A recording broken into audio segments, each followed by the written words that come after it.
Po të shikoni, palët politike fattikisht kur vjen puna për SPAK-un, e mbështesin atë kur goditet pala tjetër. Pra, SPAK-u ose është ai organ hetimi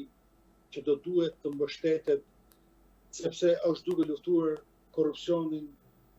në nivelet larta dhe krimin organizuar, dhe nuk mund bëhet kjo me hope vetëm në rastet kur nuk prekesh ti vetë. Pra, kur preket një palë politike, aty më pas e quajmë nga SKAP, nga SPAK e quajmë SKAP, i vendosim epitete pa fund, madje edhe të gjithë prokurorëve, ndërsa në momentin kur preket pala tjetër e lavdërojnë, duke thënë që